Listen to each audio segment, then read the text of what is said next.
So here we have this pipe right here that was leaking from the roof.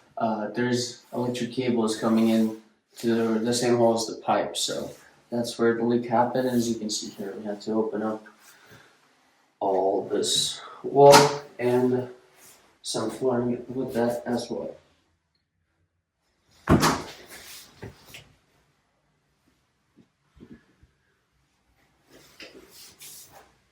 Okay, so we just picked everything up, got out. So here's the pipe right there. You can see with all the wires sticking out of it.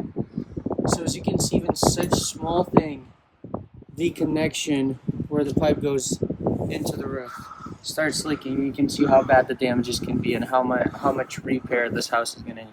Thanks for watching. If somebody has similar issues, feel free to reach out to FloodDry. You can find us at flooddry.com or call the phone number as you can see on the van.